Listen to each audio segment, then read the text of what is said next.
Good morning, friends, and a very warm welcome to all of you to this e-learning program that is organized by Shri Gyan Manchir Vidyapit. Welcome to Science by Harsha ma'am.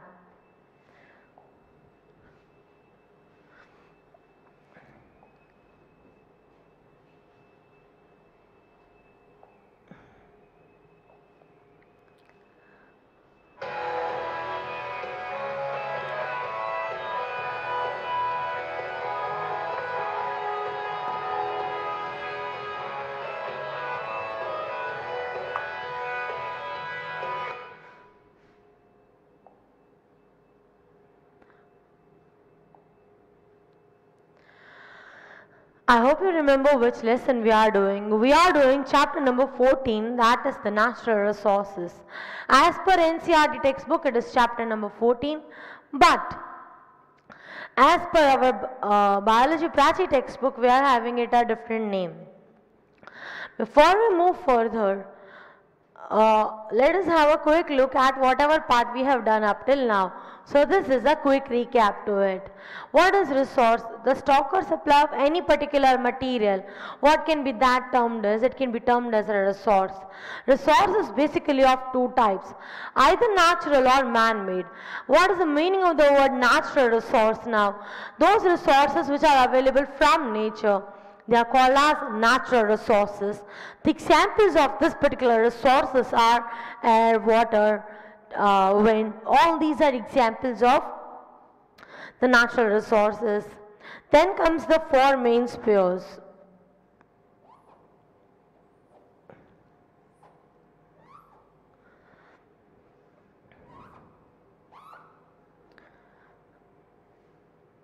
Here it is, the four main sphere: lithosphere, hydrosphere, atmosphere and biosphere.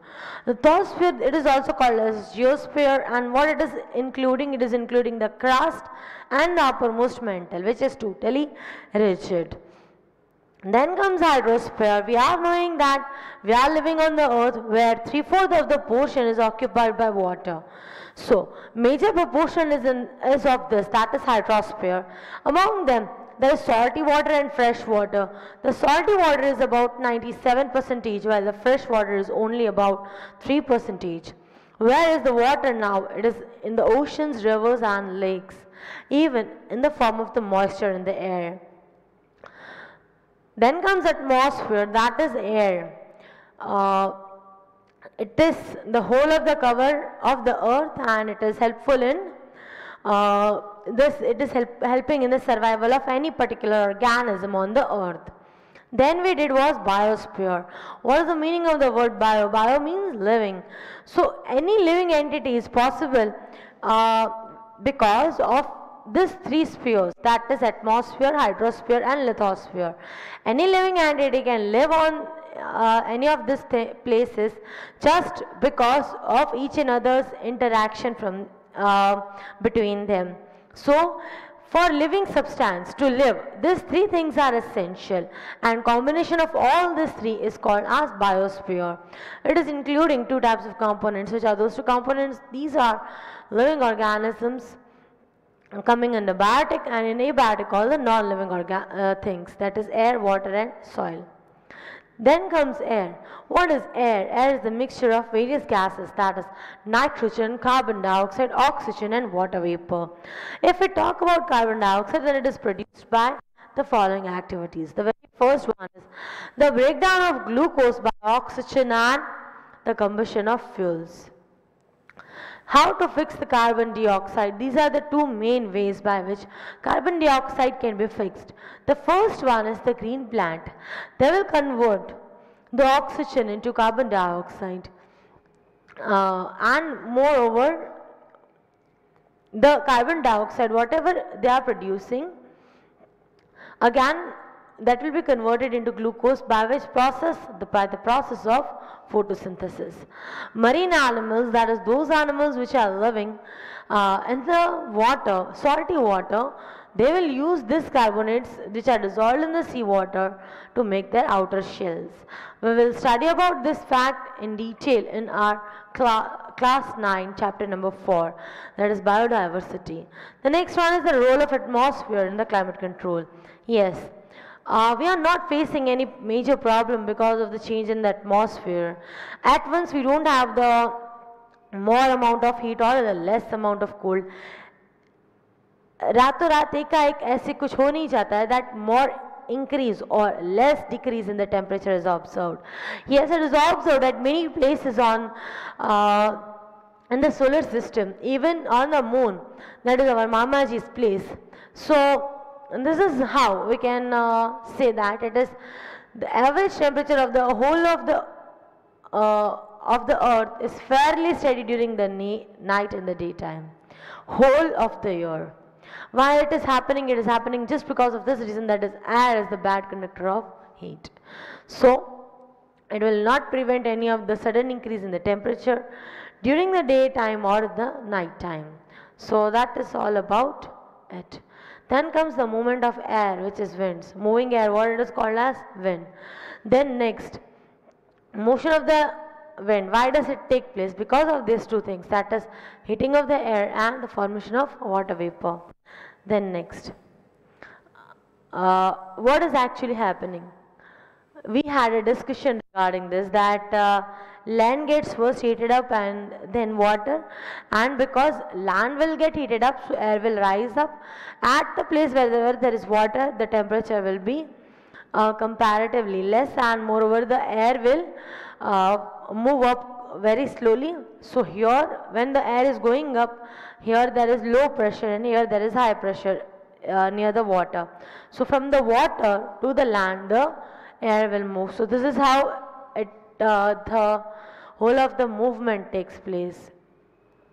Next is the various factors that are influencing winds, that is the rotation of the earth and the presence of the mountain ranges. Next, formation of rain.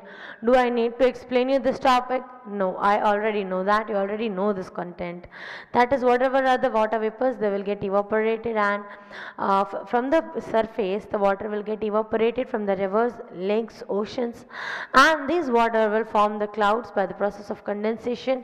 It will come down in the form of precipitation and it will fall on the surface of the earth, and this is how rain is formed. This you are doing since you are lower standards.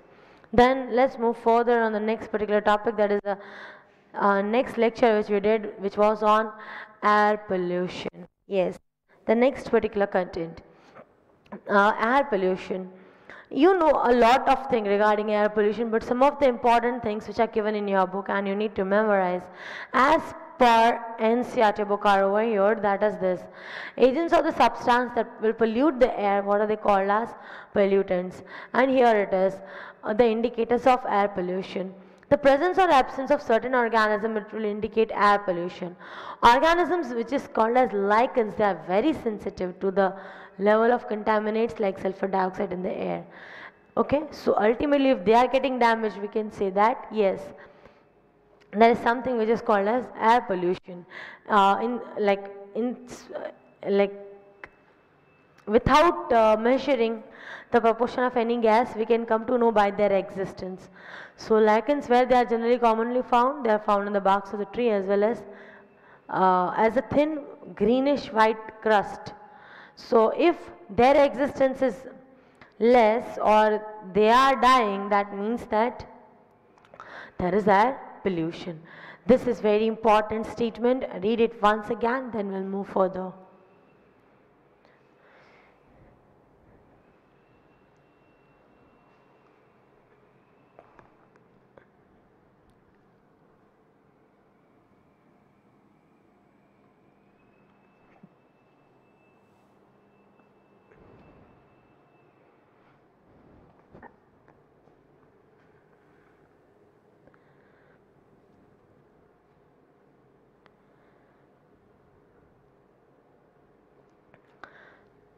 Then the next particular thing, which is water. Water is the fluid of the life. 75% of the earth's surface, what it is covered by? It is covered by water. And it will form the ocean, and only 3% is the fresh water. You are knowing that water is existing in all the three states, that is solid, liquid and gaseous state. Here it is, water is composed of mainly two elements, which is hydrogen and oxygen. And this is about what we had a talk regarding in our last lecture. The Pacific Ocean, the green one, then Atlantic Ocean, the blue one, Indian Ocean, the red one. This portion is ice, and the black one, that is the groundwater, which is of about 0.5 percentage. Then comes importance of water. This is something which you don't even need to read. You know that water is a very important part without which our life cannot exist only. We are existing just because of this thing, that is water. What is the main constituent in our protoplasm? That is the cytoplasm. Because you are knowing that any of the fluid is for them, water is the main content for any of the cell. And any of the cell is containing cytoplasm, and that cytoplasm is fluid-like substance that is containing major proportion of water. Water will allow the movement of any of the particle very quickly inside and outside anywhere. So cytoplasm, a very important point for the importance of the water. And it is used as a solvent in most of the places. And water is also called as the universal solvent because most of the things are getting dissolved in water. We have done this even in chemistry, that water is a universal solvent. Then even in the plants, to carry minerals and everything from one place to other, it is water which is required. Then all the metabolic reactions that are occurring, it is just with the help of water. It is acting as a reactant in numerous metabolic process. Then the next importance of water. Coming to the next part, that is the importance of the water. During photosynthesis, water will release oxygen. The turgidity of growing cells is maintained with the help of this water. The various movements of the plant organs, like the movements insensitive to plant, that is touch me not, they are controlled by water. The growth of the cells during the elongation phase, that is again depending on the absorption of the water. The metabolic end product of respiration is what? It's water. And places that are having plenty of water, they will have more biodiversity. Then comes water pollution. Any undesirable substance, when it is added to water, what it will become? Water pollution. Yes, that is again a problem. So how is the water pollution happening? Whenever harmful substances are added or useful substances are removed, in both the cases the water pollution can happen, and the change in the water temperature. Next is mineral riches in the soil. What is the outermost layer of the earth called as soil? How it is formed? It is formed by, its formation is not a small process. It has taken lakhs of years for the formation of the soil. Whatever are the debris, the rocks, and all of them have played a major role in the formation of the land. Soil, what it is? It is the mixture that is consisting of various components like small particles of the rock, the decayed living organisms which is called as humus, and the various microscopic life, air and water. These are the things which is present in the soil. The factor processes that make soil, the very first one is sun. Because of the heat of the sun, during the daytime the rocks will get expanded, during the night time they will get contracted. So expand, contract. Now all parts will not expand or contract. That will result into breaking of the rocks. After breaking, the rocks will get added up into the soil, and this is how they will make the soil bit fertile. Then comes water. Water is the key thing. Whenever water is falling from a particular height, along with it, it will also bring the rocks and minerals from the rocks, and those small portion, when it will get added to the land will get enriched with the nutrients. Then comes wind. Wind will also carry those small and bigger particles of the rocks, and this is how they will transfer it from one place to another. The living organism, they also influence the formation of the soil. The lichen, the roots of the big trees, and the small plants like moss, they are able to grow on the surface now, and they can cause the rock to break up further, and ultimately that will be added to the soil. The next is the quality of the soil. How is the quality of soil determined? Just by the two things, that is the humus content which is present in it, and all the microscopic things which are present in it. The mineral nutrient that is a particular type of soil, like you have studied about the various types of soil. It is having a particular type of nutrient in it. Humus is the major factor that is deciding about the soil structure, and that will also allow how much deep the water can penetrate. And over here it is the things that will decide the type of a particular soil and which type of plant will grow in that. The very first one is which nutrients are present in the soil, accordingly we can plant, amount of humus and the depth of the soil. The next is the topsoil. The uppermost layer, the topmost layer of the soil that is containing humus and living organism, what is that called as? The topsoil. Next comes soil pollution. Degradation of the land, what it is called as land pollution. In the same way it is soil pollution also. Removal of the useful components from the soil and addition of harmful substance, what is that called as? Soil pollution. It can adversely affect the fertility of the soil, that means the crops which are planted or any of the plant which is planted on that particular type of soil will get damaged. Then next is it can kill the microorganisms which are living in it. It is called as soil pollution. The fertilizers and pesticides, they also destroy the soil structure. Then comes soil erosion. From the uppermost layer, the wind and everything, whenever it will remove all the important materials, and that is called as soil erosion. The roots of the plants, they will prevent it by firmly holding it. Now today's content, biogeochemical. The next particular thing, that is biogeochemical cycles. Biogeochemical cycles are what? It is simply, cycle means what? Movement or repetition of anything. Okay, so here there will be repetition of what? Transfer of some of the material, that is the flow of matter from a non-living environment to the living environment and back to the non-living environment. Yes.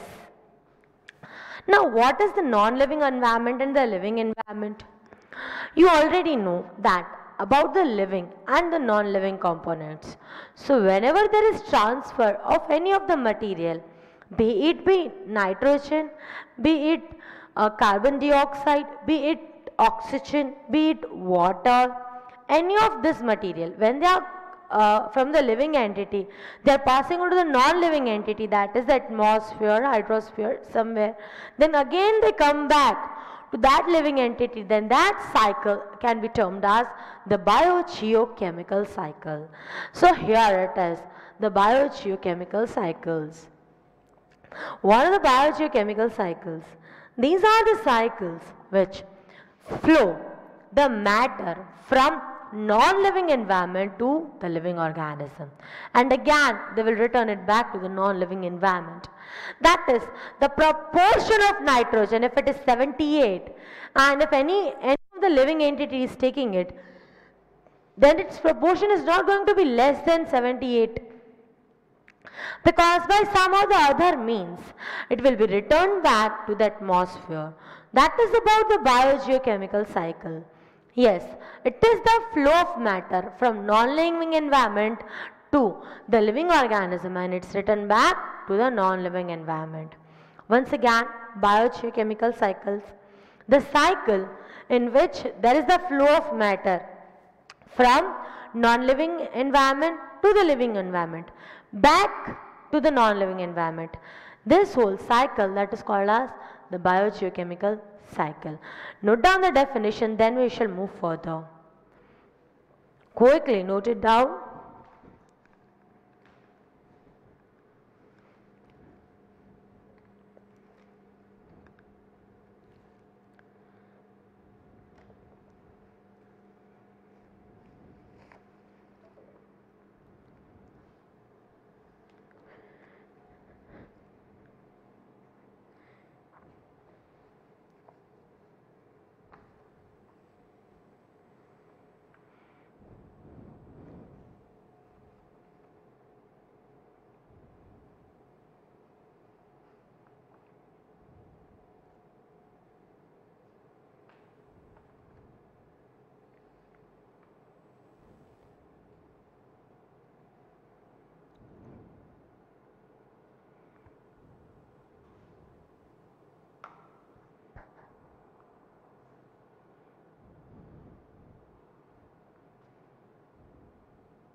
So I hope you have noted down this biochemical cycle. Then comes the next water cycle. The cycle that you have already studied since your class 3. But yet, because it is a part of our syllabus, we will do it. Yes, this is what a water cycle is. It is the process by which water will evaporate and fall back to the land as on the land as rain and later flow back into the sea through the rivers, that is called as water cycle. What are the basic stages of water cycle and how it is carried out?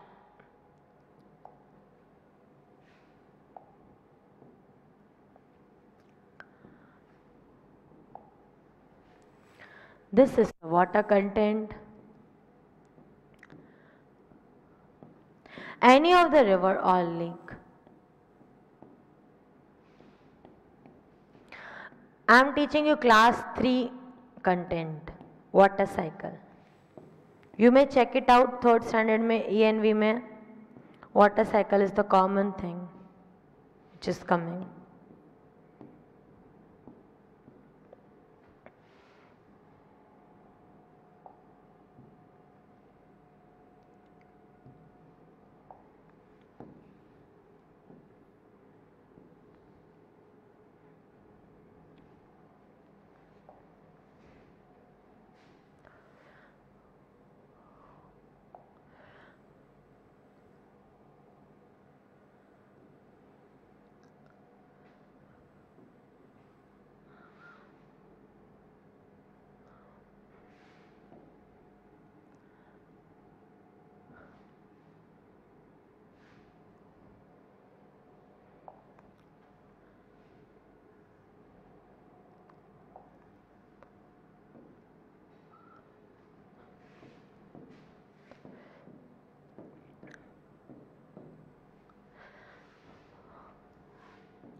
Now what actually happens?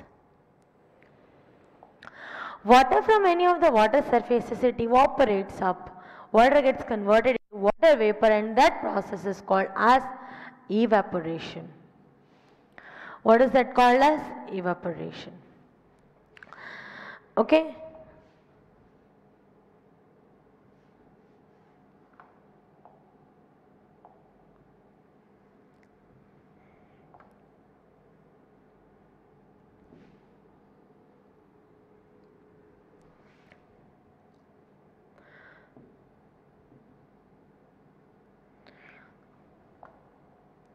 Now what happens? Water from the water bodies, whenever it gets converted into vapor, what will be that termed as? It will be termed as evaporation. Okay? Next.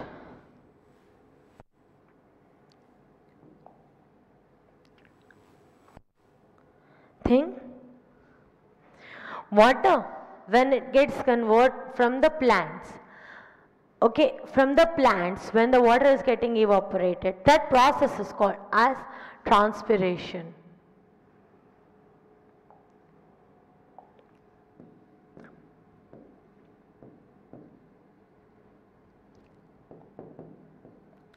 These water molecules, when they become big enough and they form the clouds, that is called as condensation. And when they fall on the surface of the earth, what can be termed as precipitation. So this is how the flow of water is taking place. From here or from here, whenever the water is going up at that time, it is the water vapor that is moving up. Over there it will get condensed in the form of water vapor, big vapors they will form, and whenever they will get full of water, they will fall on the surface of the earth, and that process is called as precipitation. And this is how the whole of the water cycle will continue. Here you can see it. The steam of the water vapor, again from the plants, the sun will heat the water, and this is how the water will get transformed. Okay, so first note down this water cycle definition. Then we will move further. Be quick.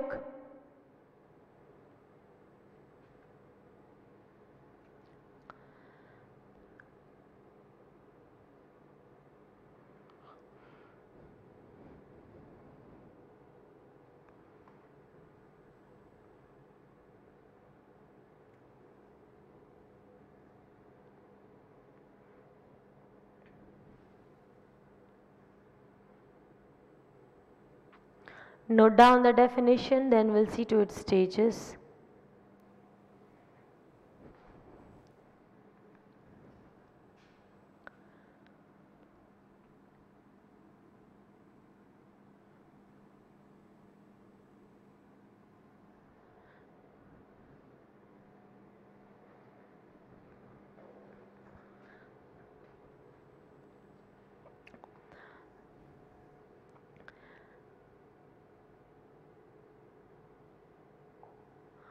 So next part, which are the various steps which are involved in the water cycle. The very first one is evaporation, that is the water that is present on the surface of the ocean, lake.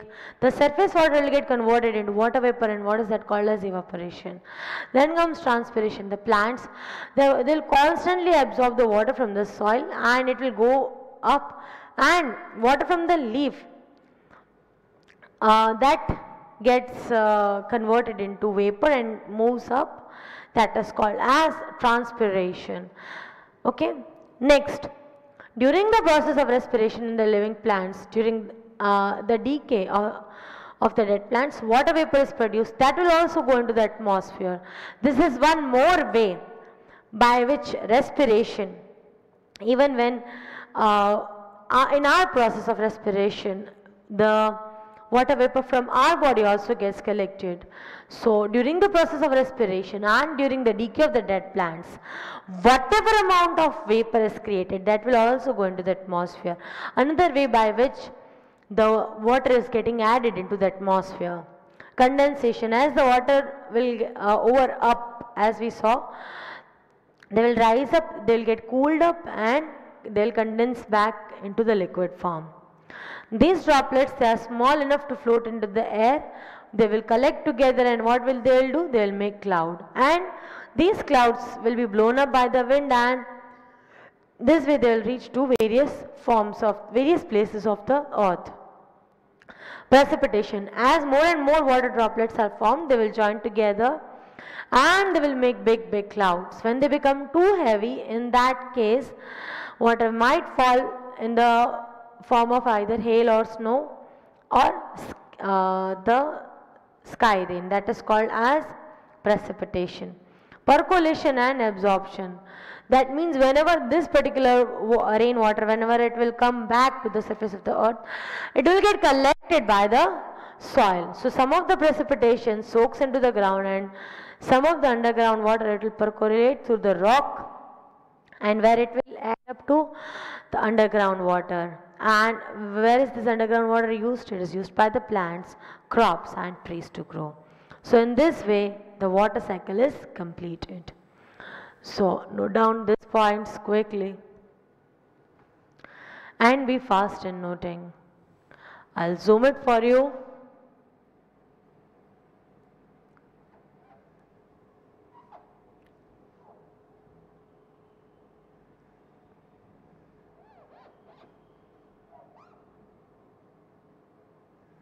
Okay. Note it down.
The next part, quick, note it down.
The next part,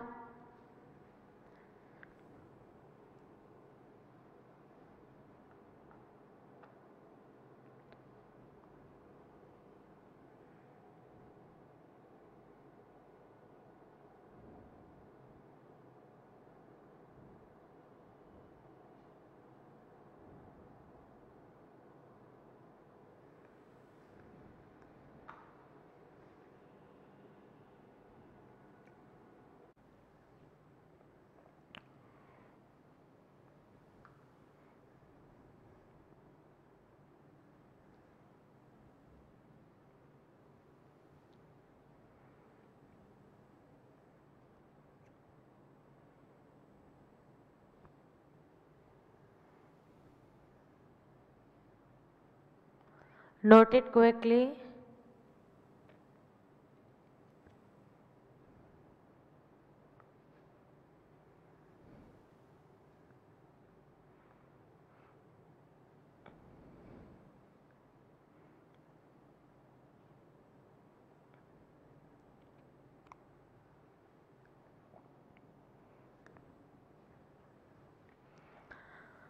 The next mineral which we are going to talk about, movement of the next mineral, it is this, that is nitrogen cycle. Okay, first let us have a look at its diagrammatic view. This is the nitrogen cycle. Okay, you can see that the plants, they are going to get nitrogen through the protoplasm, and whenever they will get decayed, they will die. Plants, before decay or after decay, they are getting eaten up by the animals. So plants, they will take ammonia from the soil. Again, these plants will be get eaten up by the animals, and where they'll get converted into, when both of them will die, they'll get converted into ammonium ions. These ammonium ions will get converted into nitrates. These ammonium ions will get converted into nitrites, and again back. There are two ways by which nitrogen is getting converted into nitrates. The very first one is by the symbiotic bacteria. The symbiotic bacteria which is present in the root nodules of the leguminous plants, they will convert the atmospheric nitrogen into useful nitrates. Another way is the lightning. Yes, whenever the nitrogen will combine with the rainwater, it will form nitric acid, and this acid will come and fall down on the surface of the earth, and this is how nitrogen will get converted into useful nitrates, by which the whole of the process can be carried further. Let us have a look at the diagrammatic view of it. The diagram is very, very important. I am going to make you learn the whole of the diagram right now over here. Be with me. First of all, you have to memorize. There are, count the blocks 1, 2, 3, 4, 5, 6. Just 6 blocks first. Okay, you have to make. What you have to make? Just 6 blocks. 3 like this, 1 over here and 2 over here. Okay, 3 in a straight line, 1 over here and 2 over here. 3 in a straight line में क्या क्या आएगा? Nitrogen and atmosphere, protoplasm animals and ammonia. Here protoplasm plants. In one line, nitrogen in atmosphere, protoplasm animals and ammonia. Then over here, green plants. Here, nitrites and nitrates. All over. Okay, I hope आपने 6 की 6 box learn कर लिया. How many boxes are there first of all? 6 boxes. First learn the diagram, then we will understand the diagram, and then we will look at whatever part is given in the theory. It is the same thing. Once you are understanding the cycle, you can write it in your own words. Yes, you can. Nitrogen in the atmosphere, protoplasm taken up by the animals, and here it is ammonia. Protoplasm plants, and here nitrites and nitrates. Okay, what will happen over here? The nitrogen which is present in the atmosphere will go to the plants by any of the 2 methods. Nitrogen directly is not taken up by the animals, it is taken in the form of nitrates. These nitrates are formed by 2 methods, either through lightning or through symbiotic bacteria. So through this nitrogen over here is taken away by the plants by these 2 methods. And these green plants, when they are consumed by the animals, whenever their body will get decayed, it will get converted into ammonium ions, and that process is called as ammonification. What is that process called as? Ammonification. Okay, so here this is ammonification, I hope you remembered. Then next, this ammonia, what will get converted into nitrites? Nitrites will get converted into nitrates. These nitrates will go back to the plants. By what? By any of the means, because plant will not take the direct nitrogen, will get converted when in the form of nitrates it will take it. Again, this nitrogen which is present through nitrification process, atmospheric or industrial fixation. Atmospheric fixation means through the lightning, and the industrial fixation means what? Industrial fixation means whatever the industries they are producing urea and all the fertilizers, they will also get, when they are added to the earth surface, they will also get converted into nitrites. These nitrites will get converted into nitrates. These nitrates, from them nitrogen and oxygen will be separated, and that is called as denitrification, and this is how the nitrogen will be back to the atmosphere. Okay, so I hope whole of the process is clear. First, now note down this particular diagram, and then we'll move further. Be quick, note down the diagram quick.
Okay, diagram. Once you've understood the diagram, you can write it in your own words.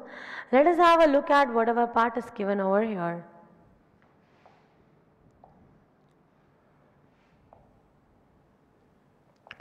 Nitrogen cycle. As we know that it is taking about 78%, this is how it is getting fixed. Nitrogen fixation, it is through lightning or through bacteria.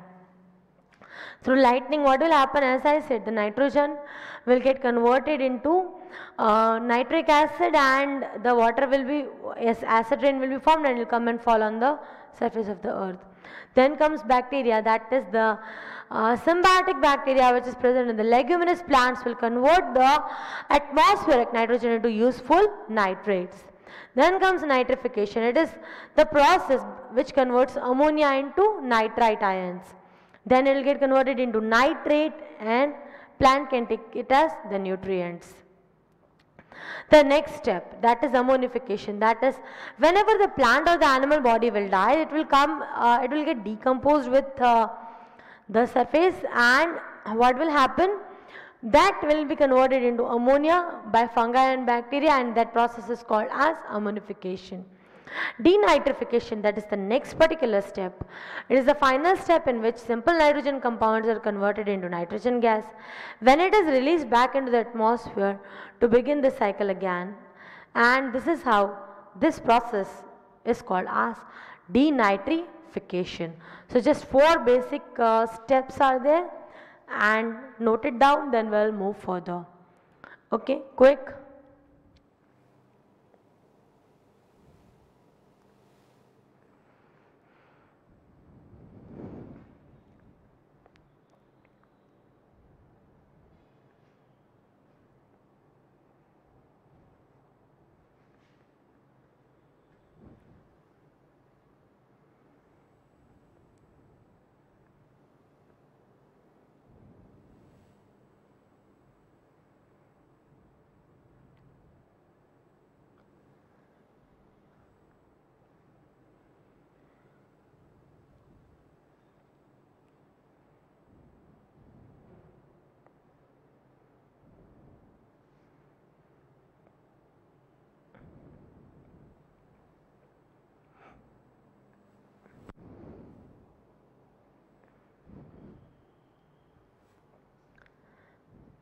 This is as per what it is given in NCERT book.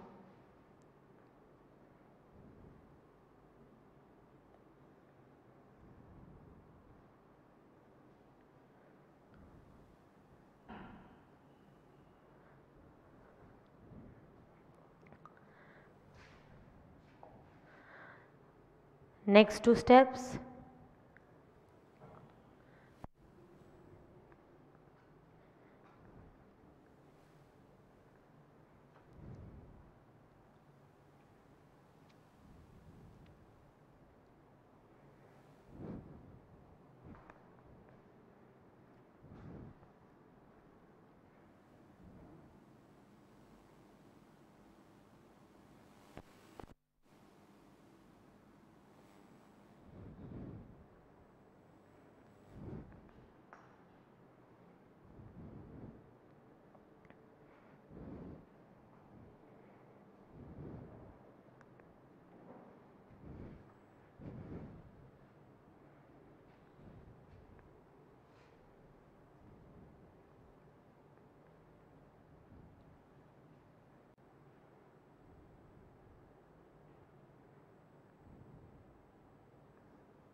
So that is all for the content of the day. Thank you so much, my dear students. I hope you are clear with the 2 cycles that have been done today, which is the nitrogen cycle and the carbon cycle. So that's all for the content of the day. Thank you so much and have a very good day. Bye bye.